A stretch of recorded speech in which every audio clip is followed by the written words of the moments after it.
Welcome back ladies and gentleman, you watching the morning star. एक बार फिर आपको show में खुशामदीद कहते हैं। ख़वातीन पे तशद्दुद क्यों होता है? आज 25 नवंबर है, आज खात्मे का दिन है उस तशद्दुद का जो कि ख़वातीन पे होता है। आलमी दिन ये मनाया जाता है ऑल ओवर द वर्ल्ड। हमारे साथ सादिया हैं, इरम है, और हम यही इसी बारे में बात कर रहे थे। सादिया, मुझे एक बात ही बताई कि जब हम बात करते हैं एलिमिनेशन ऑफ वायलेंस की, ख़वातीन किन वजूहात पे ये मार खा लेती हैं, ये तशद्दुद बर्दाश्त करती हैं?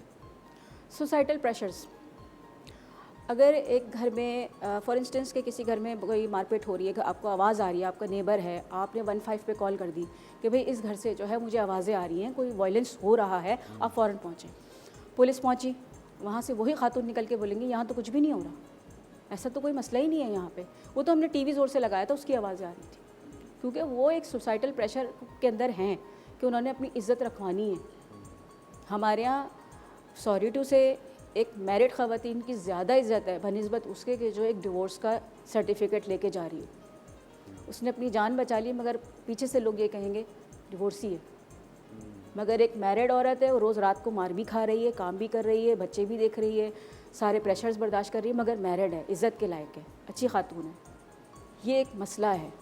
हम लोग बुरे को बुरा कहना ही नहीं चाहते, ठीक है ना। और दूसरा, वुमेन के साथ खड़े होना ही नहीं चाहते। अगर एक वुमेन खड़ी भी हो जाएगी तो कहेंगे इसी ने कुछ कहा होगा, यही ख़राब होगी, इसने ही घर नहीं बसाया, इसके अंदर मसला होगा, ये छुपा रही है। अगर उस दूसरी शादी करने के लिए खड़ी होगी तो लोग सबसे पहले सवाल पूछेंगे वजह क्या थी? इसी ने कोशिश नहीं की होगी। औरतें ही घर बसाती हैं, औरतें कुर्बानियाँ देती हैं, मर्द कुर्बानी नहीं देते। अब आप बताएं, लास्ट वीक मेरे पास एक केस मैंने पुटअप किया है, तो 15 साल की शादी डिज़ोल्व हो रही है। 15 साल जी, की? 14 साल का और एक 11 साल का बेटा है उनका। रीज़न क्या बनता है? उनके हस्बैंड जो हैं वो जहाँ पे भी काम के लिए जाते हैं वहाँ से जो है वो बोरो करते हैं मनी, और उसके बाद वहाँ से जॉब छोड़ के गायब हो जाते हैं, और वो पैसा घर में देते ही नहीं हैं। वो खातून ऑनलाइन बिज़नेस करती हैं और उसके बाद अपना घर चलाती हैं, खुद मुख्तार है, और फादर ने उनको अपना घर भी दिया हुआ है, सब कुछ है। मगर अब इन दी एंड क्या हुआ कि लोगों को पता चल गया कि उनकी रिहाइश कहाँ पर है। उनके घर जाके उन खातून को थ्रेट किया गया कि तुम्हें घर से हम उठा लेंगे, तुम्हारे बच्चों को तंग करेंगे, तुम लोगों को उठा लेंगे अगर हमारे पैसे वापस नहीं दिए, ठीक है ना। पहले तो उस औरत को उन लोगों को कहने का कोई हक़ ही नहीं है। हमारे पास क़वानीन मौजूद हैं, वो उनके ख़िलाफ़ कंप्लेंट कर सकती है।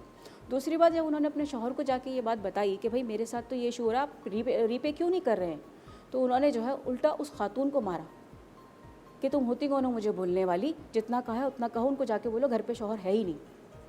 उसके बाद कमरे में अपने आप को बंद करते हैं। ज़ाहिर है इस तरह की हरकतें करेंगे तो डिप्रेशन में तो जाएंगे, बिल्कुल, ठीक है। फिर उसको, उसी औरत को ये कह रहे हैं कि मैं सुसाइड कमिट करके तुम्हारा नाम लगा के जाऊँगा कि तुम्हारी वजह से मैंने सुसाइड की है। Emotional blackmail. Emotional blackmail. उस खातून ने फौरी तौर पे स्टेप लिया क्योंकि उसके बच्चे थे। उसने बोला कि आज मुझ पे इल्ज़ाम लगा दिया, मैं कहीं फंस गई तो मेरे बच्चों का क्या होगा। और सोचिए वो बच्चे क्या देख के बड़े हो रहे हैं जी, वो क्या ड्रामा रोज़ देखते होंगे। बिल्कुल। और वो जो उनके दिमाग में प्रेशर आ रहा है, जो उनके पास, वो बचपन से डोमेस्टिक वायलेंस देख रहे हैं, तो वो आगे चल के अपनी लाइफ में दूसरों के साथ क्या कर पाएंगे। बिल्कुल, एब्सोल्युटली। आप इस माशरे को दे क्या रहे हैं? आप यकीन जानिए, सिटी कोर्ट में जब वो मुलाकात के लिए बच्चे आते हैं और वो जिस तरीके से अपने बच्चों को खींच रहे होते हैं कि फादर खींच रहा है, मदर खींच रही है, आप यकीन जाने हार्ट रेंचिंग होता है वो बहुत ज़्यादा। एक मासूम बच्चा जिस पे प्यार आ रहा होता है ना, वो बच्चे को जब खींच रहे होते हैं और वो बच्चा, सवाल पूछा जा रहा है मामा के साथ रहना, पापा के साथ रहना, आप एक मासूम बच्चे से कैसा सवाल कर रहे हैं? और वो ये डिसाइड ही नहीं कर पाते बच्चे। कितनी सही बात। आप ये सोचें कि अभी हमारा 14 अगस्त का एक प्रोग्राम था, हमने अपनी इंडिपेंडेंस डे जो है वो सेंट्रल जेल में सेलिब्रेट की प्रिजनर्स के साथ, क्योंकि उनसे बेहतर ज़्यादा आपको आज़ादी के मायने कोई बता ही नहीं सकता जो ख़ुद कैद है। जब हम वहाँ गए, वुमेन इनमेट्स के साथ बातचीत हुई, मैंने कुछ इंटरव्यूज़ किए, तो पता चला कि खातून ने कहा, मैंने पूछा आप क्यों किस इल्ज़ाम में यहाँ पर आई हैं, तो शी सेड कि एक हज़रत थे जो मेरे पीछे लग गए थे और उन्होंने मेरी ज़िंदगी मुझ पे तंग कर दी थी। मेरे पास आखिरी ऑप्शन था उनका मर्डर, मैंने मर्डर कर दिया, उस आदमी को मार दिया। हमने उनसे कहा ठीक है, हम आपको प्रोबोनो बेसिस के ऊपर आपको हाई कोर्ट में अपील करते हैं, आपके लिए आगे बढ़ते हैं। तो उन्होंने कहा मुझे नहीं चाहिए, मैं सिक्योर हूँ जेल में, मैं सिक्योर हूँ जेल में। बहुत बड़ा जुमला है ये। मैंने बोला क्यों सिक्योर महसूस करती हैं? कहेंगी नहीं, यहाँ पे सब कुछ अवेलेबल है, सारी फैसिलिटीज़ हैं, मुझे यहाँ से कहीं नहीं जाना। तो आप सोचें, माशरे के अंदर वो अपने आप को इनसिक्योर महसूस करती है और एक जेल में जाके वो कहती है कि मैं सिक्योर हूँ। कितनी ये फेलियर है सोसाइटी का, माजरत के साथ, लेकिन ये तो आपकी सोसाइटी की बहुत बड़ी नाकामी है जी, अफसोस के साथ। बहुत सारी चीज़ें हैं जो हमारे सामने आती हैं। बहुत सारी ख़वातीन ऐसे अब्यूज़ के साथ आती हैं कि जी हमें इस तरह का अब्यूज़ हो रहा है, इस तरह का अब्यूज़ हो रहा है, इन लॉज की तरफ से अब्यूज़ किया जा और रहा साथ होता ही है। अफसोस की बात इरम ये भी है कि ये किसी एक, ये हमारे सोसाइटी के किसी एक तबके में नहीं है, ज़्यादा पढ़ा लिखा तबका और जो कम पढ़ा लिखा तबका, सब में ये चीज़ यकजा है। तरबियत की ज़रूरत है, हाँ बहुत ज़्यादा, बहुत ज़्यादा रिक्वायरमेंट। आप यहाँ तो आप देखिएगा हमारे यहाँ जो है वो लॉ को ऑर्डर, लॉ एंड ऑर्डर को फॉलो नहीं करते। आप गाड़ी से, अच्छी सी गाड़ी जा रही हो कि सामान पीछे फेंक देंगे, तो यही आप ज़रा इंटरनेशनल जाके फेंक के तो दिखाएं। हाँ, जूते पड़ेंगे। सही वाला जो है ना, आपको ऐसा फ़ाइन लगेगा ना, हाँ, उसके बाद दुरुस्त फिर हो दिमाग जाएंगे। दुरुस्त हो जाएंगे। बिल्कुल सही कह रही है, 100%। यही चीज़ इरम, आपने कभी ये एक्सपीरियंस किया तशद्दुद, किसी के बारे में सुना हो, किसी करीबी के बारे में, और वो बर्दाश्त करती रही हो? बहुत सुना है। ज़्यादातर मैंने यही देखा है कि कुछ रिलेटिव में या कुछ इस तरह की मोहल्ले में इस तरह की लड़कियां थी जो शादी के बाद उनको जो है तशद्दुद बर्दाश्त करना पड़ा। सबसे पहले उन्हें तशद्दुद किसकी सूरत में बर्दाश्त करना पड़ा? सॉरी टू से कि हम ख़वातीन हैं, लेकिन जब सास बन जाती हैं तो शायद हमसे, यानी कि खुद ही एक औरत के साथ ज़्यादती वाला मामला यहाँ पे भी शुरू हो जाता है कि वो अपने बेटे के कान भरती है और फिर वही जो ना तशद्दुद की सूरत में सामने आता है। अब उस औरत का अंदाज़ा लगाएं जो अपने माँ बाप को छोड़ के गई है, किस जहनी टॉर्चर से वो गुजर रही है। माँ बाप के घर जा नहीं सकती कि माँ बाप में वहाँ पर भी भाभियाँ होंगी, दूसरे रिश्ते होंगे जो ख़वातीन होंगी कि, और माँ बाप तो ये कह देते कि भाई वही तुम्हारा घर है। एक बेटी इज़्ज़त निभाते निभाते मेरे ख्याल से तो कब्र तक पहुँच जाती है। हम सबको मिलकर, इसके अंदर ख़वातीन भी शामिल हैं और मर्द हजरात भी शामिल हैं, हमें मिलकर जो ना इस माशरे को ख़वातीन के लिए जो ना तहफ़्फ़ुज़ वाला एक माहौल देना और होगा एक उनको। तहफ़्फ़ुज़ के साथ साथ एक अंडरस्टैंडिंग भी हो, एक समझ भी हो। सादिया, मुझे प्लीज़ आप एक बात बताएं, कौन कौन सी सज़ाएं हैं जो कि किन किन जुर्म पे लगती हैं, किन किन हरासमेंट्स पे या वायलेंस पे लगती हैं? बिल्कुल जी, मैं ज़रूर बताना चाहूँगी ताकि लोगों को आगाही हो इस बारे में कि उनके पास क्या क्या राइट्स मौजूद हैं। और हमारे पास ताज़ीरात पाकिस्तान पीनल कोड 1860 का कानून मौजूद है, और वक्तन व वक्तन जो है, जैसे हमारे पास बिल पास होते रहते हैं, ठीक है। अब डोमेस्टिक बिल 2013 सिंध में पास हुआ है, ठीक है। सूबाई लेवल पे अलग अलग जो है सूबों में पास होते रहते हैं, मगर वेरिएशन के साथ कि किस सूबे में क्या रिक्वायरमेंट ज़्यादा है तो उसके साथ वेरिएशन आ जाती है। बेसिकली अब जैसे अगर हमारे पास रेप की अगर हम बात करते हैं, खातून है उसके साथ रेप हो रहा है, तो 375 और 376, जिसमें 10 साल से लेकर 25 साल तक की सज़ाएँ जो है वो मौजूद है। अच्छा जी, उसके ये हमारे पास ज़िना ऑर्डिनेंस 1979 के अंदर ये मौजूद है सज़ाएँ, ठीक। अब हम आगे आते हैं, मॉलेस्टी की सज़ा। एक खातून है, रोड पे खड़ी है, आप उसके साथ गलत कर रहे हैं, उसके कपड़े फाड़ दिए, उसके साथ बदतमीज़ी की है।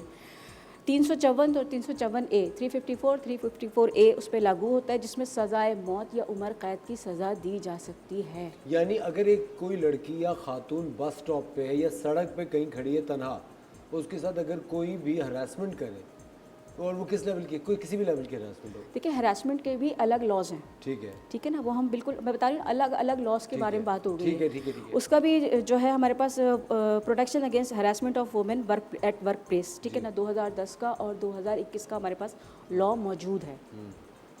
तो उसमें हरासमेंट के लेवल्स बताए गए कि इस लेवल पे ये सज़ा है, इस लेवल पे ये सज़ा है, आपको सिर्फ मैसेजेस भेज रहे हैं तो क्या सज़ा है, आप मतलब वो तमाम क़वानीन हमारे पास मौजूद हैं। बात सिर्फ ये है कि ख़वातीन जो हैं वो स्टेप लें। ख़वातीन स्टेप लेना नहीं चाहती कि नहीं मेरा नाम ख़राब हो जाएगा। आज मैं एक शिकायत करूँगी, पूरे ऑफिस में फैल जाएगी कि अरे इनको फ़लाँ शख्स ने छेड़ा था, तो वो क्या होगा कि वो बात तो वहाँ से ख़त्म हो जाएगी, मगर बाद में ओहो यही खातून है। और फिर सादिया, वो जो जिन्होंने छेड़ा होगा वो अपने आप को सेव करने के लिए उनके बारे में और बुरी बुरी बातें फैलाएंगे। एक ये भी तो नहीं कि अरे भाई उसी ने मुझे पहले फर्स्ट स्टेप तो उसी ने लिया था, पहला मूव तो उसका था, मैं तो ये हूँ, मैं तो सही हूँ। इसमें 3-4 बातें हैं असफर के। बाद वक़्त ये भी कहते हैं भाई इतना बन सवर के आएंगे तो लोग पीछे तो लगेंगे ना। ये देखिए, ये है, एक गार्ड बैठा होगा उसकी सोच अलग होगी, एक एग्जेक्टिव बैठा होगा उसकी सोच अलग होगी। आप सोचिए एक ऑर्गेनाइजेशन ने हमारे ही मुल्क में अपने ऑफिस में ये लॉ नाफिज किया कि ख़वातीन जो हैं वो ढीले ढाले कपड़े पहन के आएंगी और एक मुख्तलिफ तरीके से तैयार होंगी ताकि वर्क इन्वायरमेंट सही रहे। और मतलब मर्दों के लिए वो लॉ नहीं था, जबकि ऑफकोर्स हम सब एक पढ़े लिखे एजुकेटेड माहौल में रहते हैं। मेरे ख्याल से लॉज कभी भी पास हो या कभी भी लगें वो दोनों के लिए, मर्दों और औरतों के लिए मुश्तरका तौर पे लगने चाहिए, क्योंकि ऑफकोर्स तालीक हाथ से तो नहीं बचती जैसे आप कह रही हैं। लेकिन सादिया, मैं चाहता हूँ कि आप एक ख़वातीन की रिप्रेजेंटेटिव हैं और आप इतने सारे केसेस लड़ रही होती हैं, ख़वातीन को किस तरह से अपने लिए प्रोटेक्शन मांगना चाहिए और किन इदारों से रब्ता करना चाहिए? बिल्कुल, देखिए अगर आपके साथ कहीं पे भी कोई मसला हो रहा है तो 15 तो सबसे पहले आपके पास रेमेडी मौजूद है। सबसे पहले आप पुलिस को कॉल कीजिए, ठीक है। अगर आप ये कह रही हैं कि नहीं पुलिस, देखिए हर दफ़ा नहीं होता। समटाइम्स अगर हम पुलिस से बात भी करते हैं कि भाई ये मसला है तो वो कहते हैं कि मैडम हम आगे प्रोसीड भी कर लेते हैं, इन्वेस्टिगेशंस भी हो जाती हैं, लेडी पीछे हट जाती है। अच्छा, ठीक है ना। आप बहुत सारे केसेस में देखिएगा कि बहुत बड़े बड़े लेवल के केसेस हुए हैं, मगर वो आपस में कहते हैं जी सुलह हो गई। कैसे सुलह हो गई? आपने उनके घर का बंदा मार दिया, उन्होंने इतना केस आगे तक प्रोसीड कर लिया और इन द एंड जब वक्त आ रहा है कि जो उनको सज़ा होनी चाहिए तो सुलह हो गई। कैसे? साथ ही जिस तरह कितने सारे हाई प्रोफाइल केसेस होते हैं लड़कियों के या ख़वातीन के, मर्डर्स के या लापता होने की, जो आज हम सुनते आए, वो एकदम से हाइप पे जाते हैं फिर गायब हो जाते हैं, हमें पता भी नहीं चलता उनका क्या रिजल्ट निकला। इसकी क्या हाई प्रोफाइल आपने खुद बताया ना, हाई प्रोफाइल होते हैं, ठीक है ना। तो ये हमारे जो है सिस्टम का ड्रॉबैक है, हमें पता नहीं चलता, फिर एकदम से लोग भूल जाते हैं, आगे बढ़ जाते हैं, किसी और चीज़ में लग जाते हैं और भूल जाते हैं अरे उस केस का क्या बना था, फिर पता नहीं। वो डिपेंड करते हैं। देखिए मैं फिर वही कह रही हूँ, ख़वातीन को एक बोल्ड स्टेप लेना पड़ेगा। बाज़ औक़ात ख़वातीन को प्रेशराइज़, उनकी फैमिली को प्रेशराइज़ कर दिया जाता है। ख़वातीन निकली हुई आगे पीछे से फैमिली प्रेशराइज़ कर दी कि नहीं जी अगर हमारी बात नहीं मानी या राज़ीनामा नहीं दिया तो हम आपकी फैमिली के साथ ये कर देंगे। वो क्या करेंगे? प्रेशराइज़ हो जाएंगे, हम आपके साथ ये कर देंगे, प्रेशराइज़ हो जाएंगे। तो आप एक वकील होने की हैसियत से ये कह रही हैं कि यहाँ पे जस्टिस वीक है? जस्टिस वीक नहीं है, जस्टिस के अंदर जो कुछ एरियाज़ हैं जहाँ पे हाईलाइट उन चीज़ों को अगर जब हम करेंगे तो वो ठीक कर सकते हैं। बुरा कोई चीज़ नहीं है। यहीं पे हमारी पुलिस है जिसने बहुत अच्छे अच्छे काम भी किए हैं, ठीक है ना। बहुत सारे लोगों को बचाया है। जब बॉम्बिंग होती थी यहाँ पे तो बहुत सारी पुलिस ने हमारे अच्छे काम भी किए, मगर ये नहीं है कि लेकिन इंसाफ मिलने में वक्त लगता है।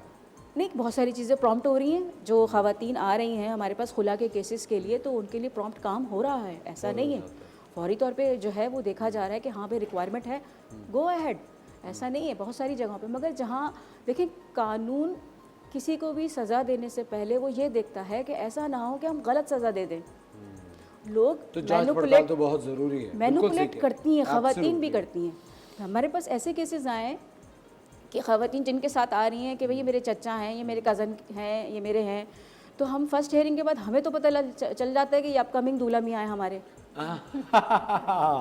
ऑफ कोर्स तजुर्बा भी तो एक चीज़ है, ठीक है ना। वो बगैर किसी रीज़न अपने हस्बैंड को छोड़ना चाहती कि नहीं जी, एलिगेशंस लगा रही होती हैं, तो इसमें हमारे कानून का तो नहीं है ना कोई इसमें मसला। बिल्कुल सही। पहले अपने लिए स्टेप खुद हमें आगे बढ़कर लेना होगा। बिल्कुल सही। और एक और चीज़ ये भी कि ख़वातीनों हज़रात, हम यही दुआ करते हैं कि ख़वातीन जहाँ भी रहें महफूज रहें, और हम पाकिस्तान में रहते तो हमें जितना भी ज़्यादा हम अपनी मुल्क की ख़वातीन की इज़्ज़त करेंगे उतनी ही हमारी घर की ख़वातीन की इज़्ज़त होगी।